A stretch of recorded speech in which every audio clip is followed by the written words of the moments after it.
on this episode of Damsels in the DMs. Okay, damsels, you are all so busy. It's hard to imagine how you have time to take care of yourselves and balance everything else you've talked about. I'm not having luck figuring out how to use my free time when I'm making ends meet between two jobs. It's even more challenging to go on dates because I enjoy spending time with friends who are already in relationships and friends who just want to party or smoke all the time. Do I just pursue a totally new friend group at my age? Fold and create a dating profile somewhere? Help! Sincerely, finding my gem in a haystack. This message is intended as a reminder that we are not licensed professionals, not psychiatrists or psychologists. If you have a serious problem, please seek professional help. The National Suicide Hotline is 1-800-273-8255. That's 1-800-273-8255. There's some damsels in the DM. Yes, queen.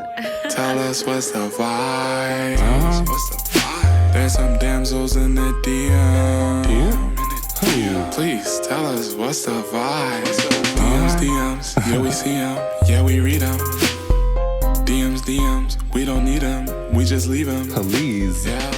It's going down in the DMs. Bye. Hello, guys, and welcome to another episode of Damsels in the DMs. I'm Ash. And I'm Alejandro.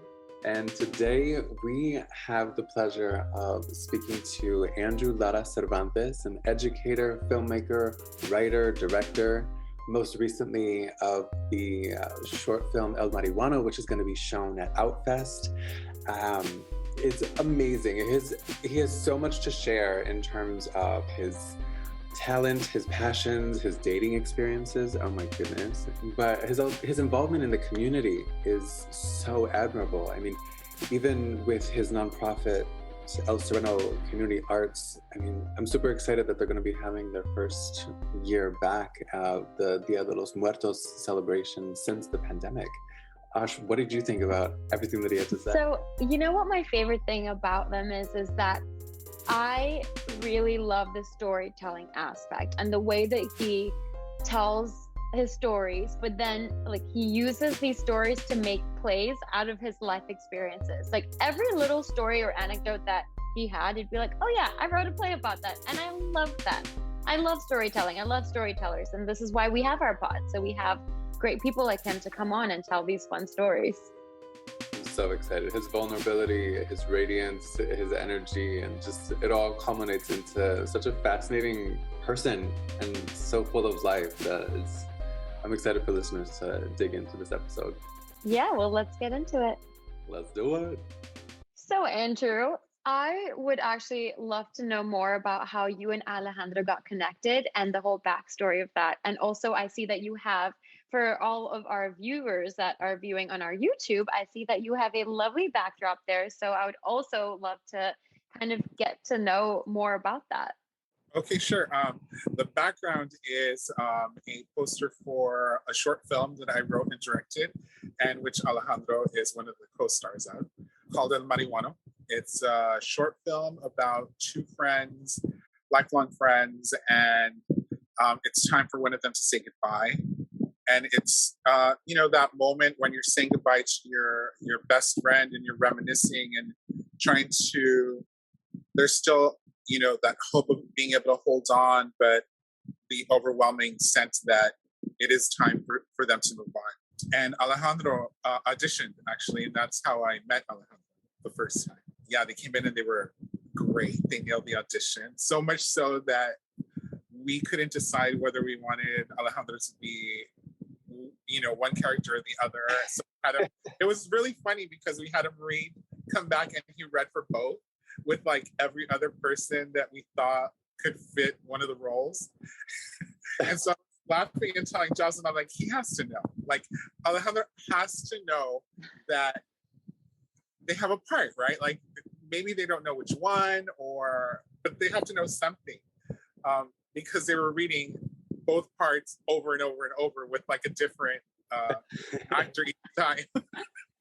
It was wild though. I mean, excited, but I was also nervous because I was just like, they're just using me to like read instead of one of them doing it. So I thought I was going to be recycled and just like cast aside, like for, I don't even know.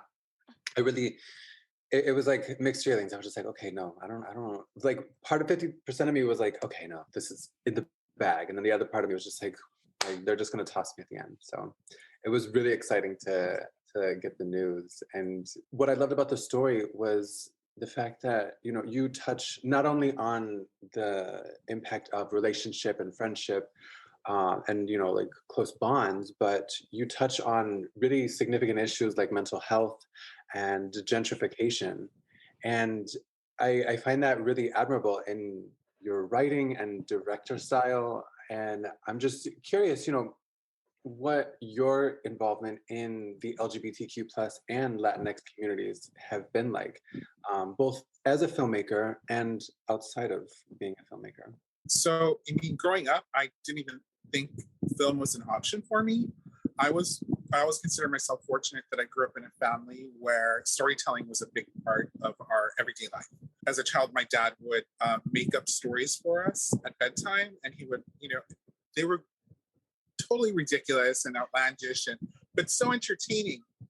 And he would make them up in such a way that the characters were relatable to us. They were like kids that we knew, or, you know, brown kids, Mexican kids, like things that we didn't see on TV or in film growing up. And I don't even know if he was conscious of it, but when he was doing it, it did make an impact, because as an adult and growing up, I found myself drawn towards storytelling.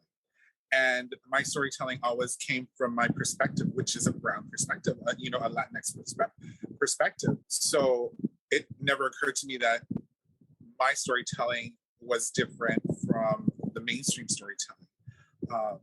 But that was like one thing. It was storytelling. It wasn't filmmaking. It wasn't theater, which is actually something I wasn't even exposed to growing up, and I came into relatively late. But yeah, I mean, the idea that my storytelling could be expressed in different ways was something that took a while for me to figure out. And, you know, from writing short stories and participating in spoken word events, I kind of built the confidence and figured out that this was something I could do, and this was something that people were responding to. And they were stories that people could relate to.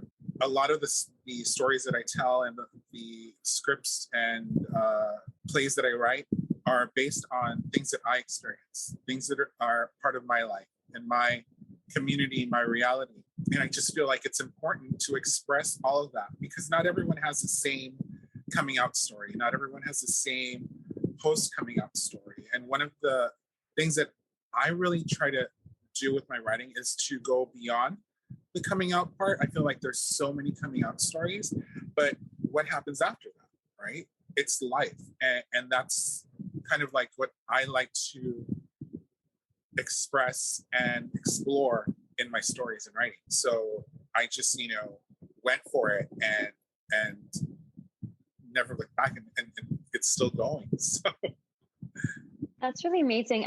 That's really cool that you focus on what's beyond the coming out story, because I feel like, and I've been guilty of this in the past, where you're just so interested in someone's coming out story that you forget to even ask, and then what, you know, like I remember I had one friend who came out to their family, and I asked them, and this is in the past before I even knew them, and I asked them about the coming out story, but then I realized like I didn't follow through, and I didn't ask like, okay, well, like what's going on now? Like, are you, you know, did you reconnect with your family? Did they ever like get over their like own, you know, I don't even, it's like machismo culture of like, you know, like not accepting the men being the, you know, and the way that they were raised generations ago. So have made that mistake in the past where I just don't follow up with the coming out story, because I know there are a lot of people out there who are like very interested in the coming out story, but then there's nothing past that.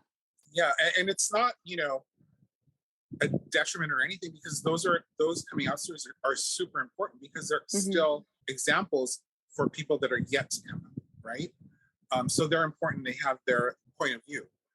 but I'm really interested in what happens after that. I know one of my first plays that was produced was at Teatro Frida Kahlo in downtown. And the producer of the event, it was a 10-minute short theater festival. And Ruben Amesquiva was the one who was responsible for putting the festival together. And he's great. Like, I feel like he's been a mentor.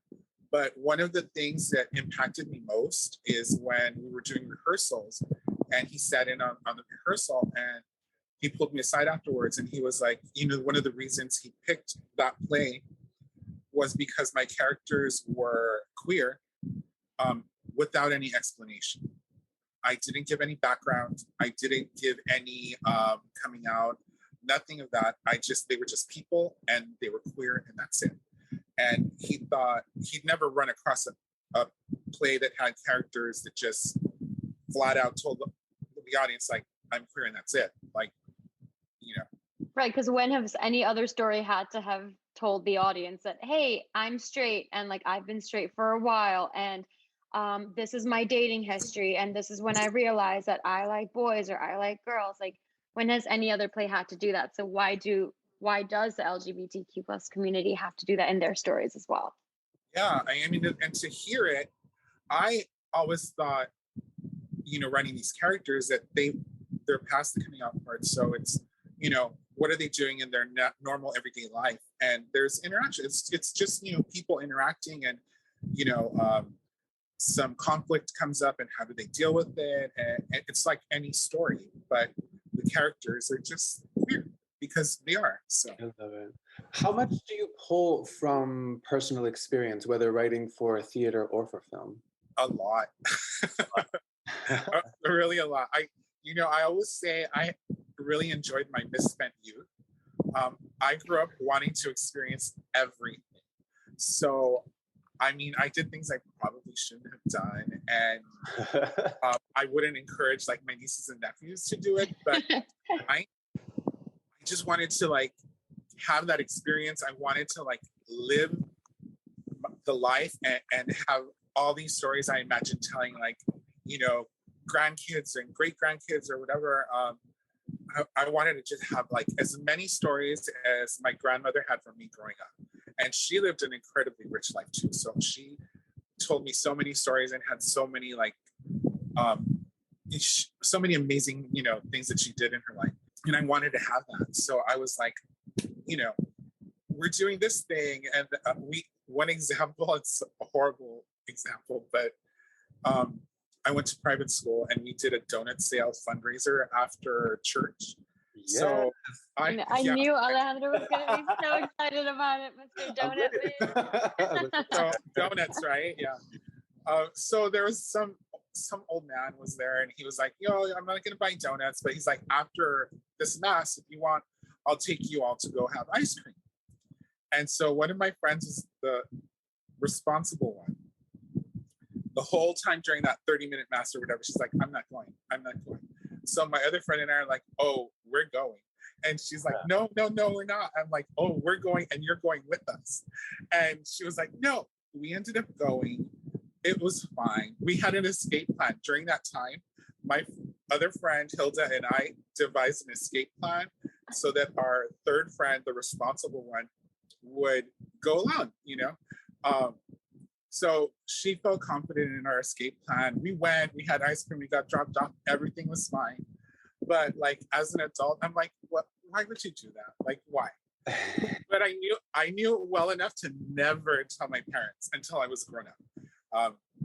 I never said a thing. But that's kind of like, it's an adventure and it's something that I actually have drawn parts from for little plays and films that I've written, screenplays. So I just feel like I wanted to get out there and experience as much as I could. And a lot of it resonates in what I'm writing now. I also had to play a short film, the very first one, which was Consent. And that was part of Outfest Fusion in 2020. So right at the start of COVID, we debuted. It was a 5 minute, so it's micro short. Oh no, I'm sorry, it's 1 minute. We edited it down from 5 minutes to 1 minute. We shot it over a weekend. We shot two, edited it that same weekend, submitted it like on Monday, and then we're notified Tuesday that we got in. And then like 2 weeks later, we were there at the LA Theater downtown, watching the film on the screen. And I mean, it was the response was great. Like, I know I loved it. It told the story exactly the way I wanted it to be told. And the response was great. People understood it. But that is a story inspired by an ex. And the story of consent, it's about consent within a relationship.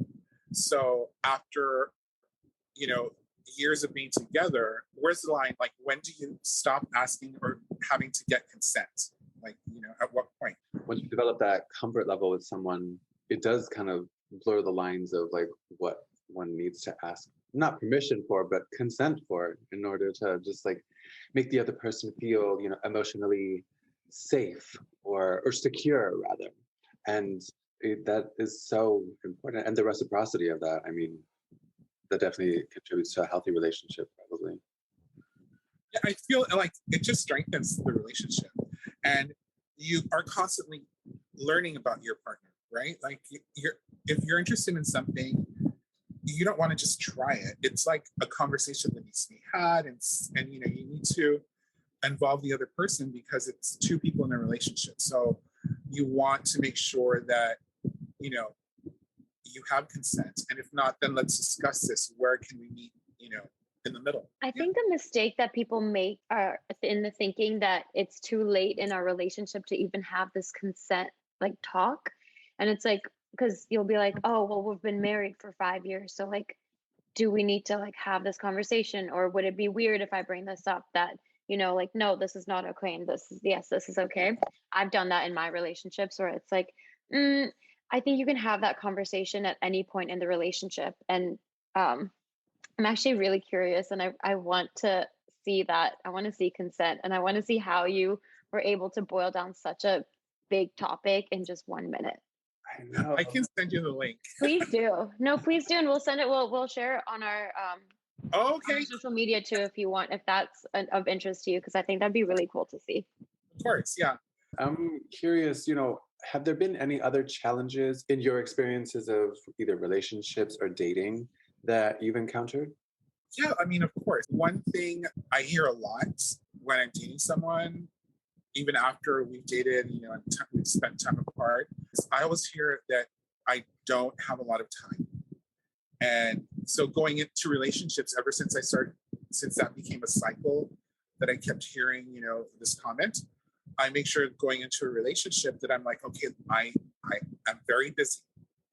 I list everything that all my activities. I have a nonprofit that I run with my friend. I am writing and trying to make, films happen. I participate in community organizations. There's a lot on my plate, but I will carve out time. It's just, it may not be as much time as you want or need. And we need to have that discussion because I can schedule you in. I'm good with planning. I'm great with making sure that we spend time together. A lot of times the last minute things I'm just not able to do. So I think I try to be aware of the challenges of dating me. That is the most self-aware thing I've ever heard. Right? Because I mean, everyone has breakups, right? People have cheated on me, and people have just like ghosted me, and we've had the awful breakups. And I had like one, I swore I would never have like a dramatic public breakup. And then in my like 20s, I did, of course. And that was at Pride. Oh my God, what was that like? I want to know. Well, I was probably like 24, 25. And I've been dating this guy for almost 4 years. And, you're 24. So I had my nemesis at the time, the person that he and I would just never get along, or we couldn't be in the same room. And I don't really know why. I was 24. Like, you know, like as an adult now, it probably wouldn't be the same thing. But at the time, oh my God, we couldn't stand each other. Which is funny because we ran in the same circles, so we constantly saw each other. It was that kind of thing, right? So, and here I am trying to be like the mature, like in my 20s, and I'm never going to be like this dramatic person. But I already was. I just didn't know it. So we were at Pride, and it was our first time at Pride together. Even though we had dated, we had never like done the Pride thing together because I would always go with my friends, and he was always busy, or you know. We went to Pride. We spent the day there. He bought like all those little like rainbow things for us, and I had a bag of like whatever goodies. And he sees this, we're dancing. He sees his friends. He runs over to say hi. He's like, "I'll be back," whatever. And then my friends and I are dancing, and then my two friends that I'm facing just like stop, and they're like eyes wide, like in shock. And I was like, turned around, and so he was kissing my frenemy. Oh, hell no. It was like legit, like kissing. And then my frenemy, I guess, saw, so he went for it, like, and I got so mad, and I just got my stuff and left. I was walking out, storming out of the dance floor at Pride. His friends told him, I guess, so he starts running after me, and as I'm running, I'm taking every little thing he bought and throwing it in the trash can. So, I love the drama I just love the dramatic moment. Oh my God. Yeah. I saw him and there was a trash can, and I made sure he saw me throw it away. And then I walked, and I'm like looking in there. He's like, "Stop." And I see another trash can. I pull something else out. It was so much. And it was totally unnecessary. But in the moment, I didn't think I was. No, that's not unnecessary. I would have set the place on fire. Okay. So you throwing some things in the trash can is not unnecessary. I would have burned the whole place down. It was dramatic because people were moving aside as I was walking through. It was bad. And then as we get to the exit, he reaches me, and I didn't even drive. Where was I gonna go? Like, you know? So I'm there at the exit or the entrance, and he's there like talking to me, and I'm yelling at him, and then a crowd's forming because people are looking at this dramatic incident that's going on. My friend is like calling us, and he's running. He's like, I'm coming, I have the keys, because my friend drove. And it was just a big, like, it was this big scene. And then when I realized like everyone was watching, I was like, God, I did what I always swore I would never do. You made us that couple. No. But yeah. And then, I was 24. So a few months later, I went to pick up my stuff, and he had like some of the stuff that I had thrown away. And he's like, it's still important. And so we got back together. Did he go into the trash can and take? Oh, interesting. Wait, you said you got back together though? Wait a minute, what? I did. I fell for it. I was 24. Plot twist, this is the same person he wrote Consent about. Right. Yeah, no, I went to pick up the rest of my stuff from his apartment, and he was totally calm, and he's like, look, I have everything it means something to me. You mean something to me. I'm sorry, blah, blah, blah. I shouldn't have done it.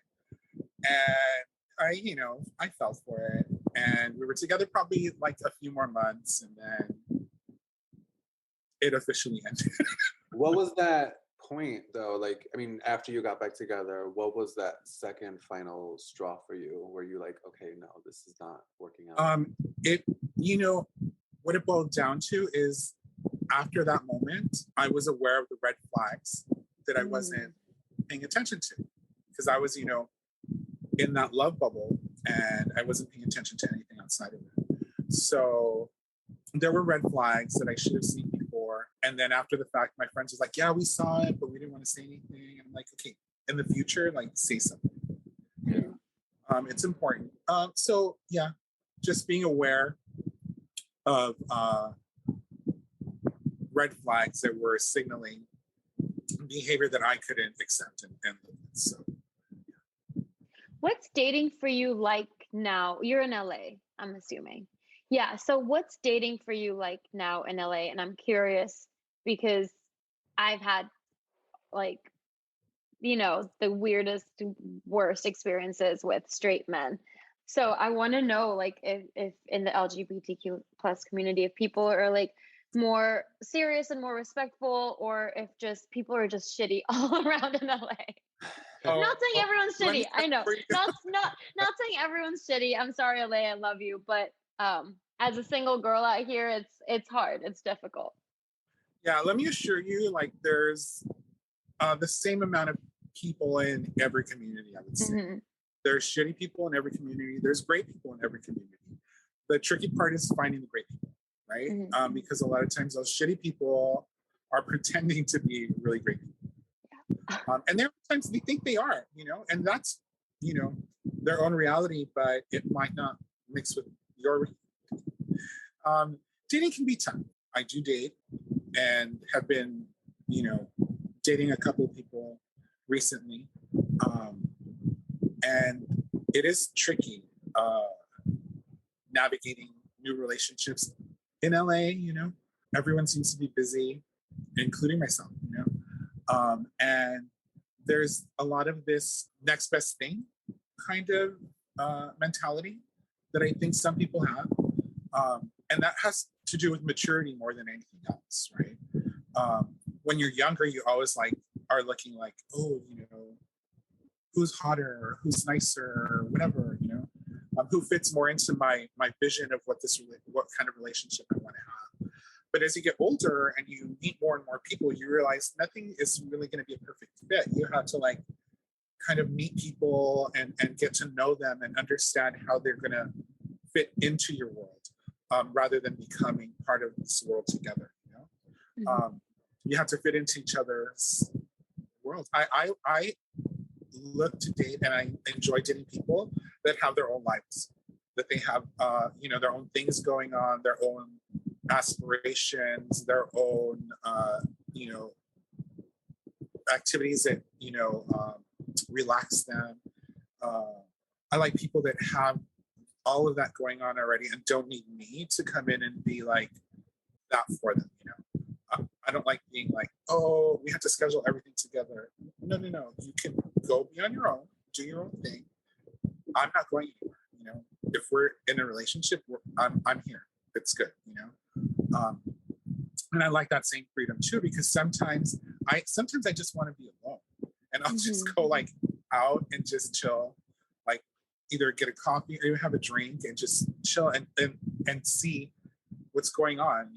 But I think the more you date, even if you date the wrong people, it leads you to understanding what you're really looking for. Yeah, and what you don't want.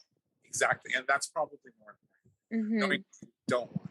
Yeah, because I have a whole list. I have a whole list of what I don't want. Let me tell you. That's good. And you know what? You're going to find the person that doesn't have any of those things going on. So I think my husband is not in America, is what I've decided. He's in Europe somewhere abroad. hopefully he'll visit. Yeah, please come visit. I'll come to you. Don't worry. Do you think now is a good time to jump into the letter? Or Yeah. Cool. Well, we have from a listener.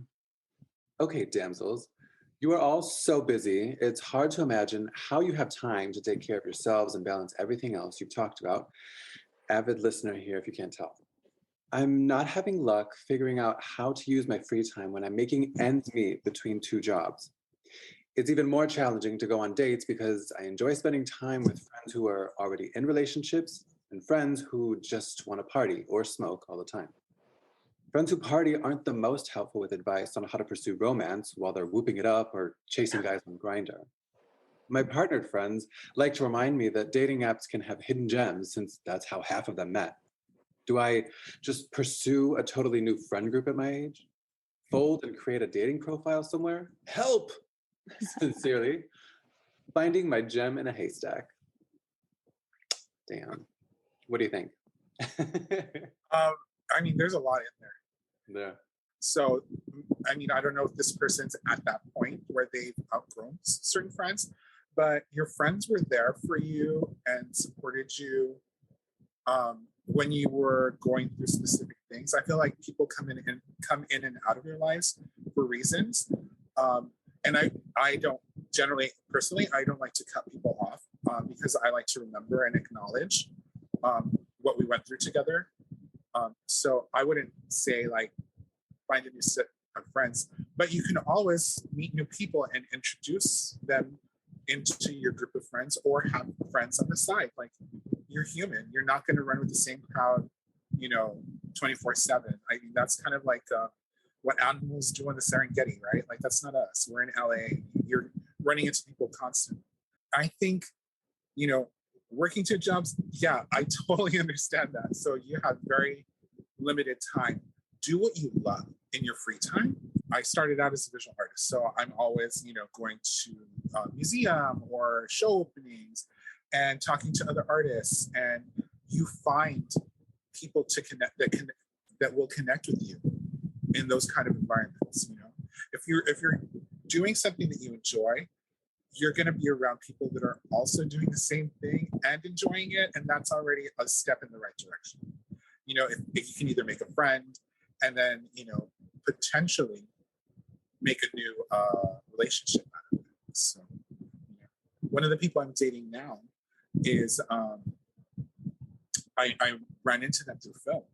Just a love of old cheesy horror movies, and it just started up real easy conversations about Puppet Master and the absurdity of it all, and it grows. Relationships grow from that. So I think you have limited time, a limited amount of free time. Do what you love, and talk to people that you run into while you're doing it. Yeah, I like that. I mean, it's funny how it starts off with you are all so busy, and you definitely touched on the work, romance, just life balance that has to be achieved in order to pursue anything. But yeah, no, it's interesting too that you really do have to dig into the things that you love doing, and from there, that's how you start a conversation, by having common interests with someone. So it makes the most sense to primarily seek out what makes you happy, and then for the person to strike up a conversation with someone who crosses their path doing something similar. Yeah. So and it wasn't always this conscious of these things, and I would definitely have moments where I would just work. But my mom is really great. I talk to my mom and dad all the time, so she's really great. She really broke it down for me. She's like, "This is your plate, right? And you're filling it with all these things that you're doing." And she's like, "Where's the part of the plate where you do stuff you like? Where's the part of the plate where you rest? You can pile your plate as high as you want, but it's not going to matter, because you're not going to enjoy it if you don't leave yourself a space to enjoy it." And I was like, Mama's right. Okay, Mama Right? Cervantes, yes. She broke it down the way I understood with food. No. So I definitely agree with that 1,000%. I was going to say to our listener, you don't have enough time between work and everything else you have going on. You've got a full plate. And your plate is full of hanging out with friends who do this, friends who do that, friends who do that, but there is no time for yourself. So why don't you start by taking that time for yourself and figuring out what matters to you the most? And if a relationship or finding a partner is something that really matters to you the most, then yes, like Andrew said, go and do things that you love to do, because you will most likely find someone, even if it's just a friend. And I'm big on, just find friends. Honestly, friends are great, and who knows, it could turn into something more beautiful. And I think it usually does when it starts off as friends, because you understand each other and there's no expectations outside of that friendship. So definitely go and do things that you love, and make that I love list. So make a list of all the things that you've been wanting to do for a long time that you haven't had time to. And it's not breaking up with your friends. It's not like you're ditching or dumping your friends if you're taking time for yourself. Your friends will always be there, and your friends will understand if they're the right friends. They'll understand. Take time for yourself, please. And the other thing too that's interesting is this adverse reaction to dating apps, which is something that has come up on the podcast in several episodes. But, you know, I don't think it has to be this allergic reaction to creating a profile, because there can be some use in using it, whether it's to pursue romance or whether it's to pursue friendships. I think there's usefulness in it. But it depends on what the intention is, you know? Yes. Yeah. Yeah, that's you know, what you said there about intention is really important, because you can't anticipate someone on the app's intention. Read the profile, and you have to inevitably you're going to have to talk to figure out if your intentions connect. I've been on the apps. I'm probably saw, I don't know if I've like logged off or whatever, but I met a great friend through an app. We've been friends for we dated for maybe 6 months, and it just didn't work out. But we've been friends for 20 years. Oh, wow. It's just he's married, he's moved out of LA, and we still keep in touch just to check in on each other and see what we're doing. And, and that came out of an app, and it was, our intentions were similar. We were both looking for someone to date. We just weren't right for each other. We had a great run, and I did write a play about it, but it just didn't, he was meant to be a friend. And friends have friends who they could potentially hook you up with. So 1000%. Opening up the dating pool. Well, Andrew, where can our listeners keep up with you? How can we see El Marijuano? And also, where can we find your merchandise? Because I understand you are also at the Queer Mercado on Saturdays. So you want to tell us all about that? Yeah, I mean, the Queer Mercado is celebrating its 1-year anniversary this Saturday, actually. But it's every third Saturday of the month, and it's in East LA at the Hilda Solis Learning Academy. It's the first vending event of its kind. All the vendors are queer or vetted, so we don't have anyone coming in and trying to take our queer dollars. So you should look them up there on Instagram at the Queer Mercado. I'm on Instagram at Glittering Handy, and I post all my stuff, everything that's going on there. El Marijuano has its own Instagram at El Marijuano Short Film, and we're part of Outfest LA. So our film will be screening on Tuesday, July 19th. Tuesday, July 19th at Plaza de la Raza in Lincoln Heights. I actually teach at Plaza de la Raza. I teach ceramics and mixed media. So how cool are you? Number one, what? Yeah. So what are the prizes? It's really cool that the film's going to be screening there, because I'm everyone that I work with is going to be there, and all my friends are coming, and hopefully we'll see everyone out there, and you can see Alejandra on the big screen. And thank you so much for coming on. It's been so great, and you're so funny and full of light, and I love that I can feel your energy through this laptop. Thank you so much. I mean, in the midst of your busy schedule, we appreciate the time that you took to take a moment and share with us your experiences, your talents, your radiance. Oh, no, I mean, thank you. I was really excited to be a part of this. All right, guys. Well, this has been another episode of Damsels in the DMs. Don't forget to subscribe, like us wherever you get your podcasts, and always send us your letters. Tell us what's on your mind, what questions you have, any advice you're seeking. And we also have a feature where you can submit a voicemail anonymously if you prefer not to type anything, because I know we're all limited on time. So feel free, send us your thoughts. We want to hear from you. All right, until next time. It's going down in the DMs. Bye. DMs, we don't need them, we just leave them. Please. Yeah. It's going down in the DMs. Bye.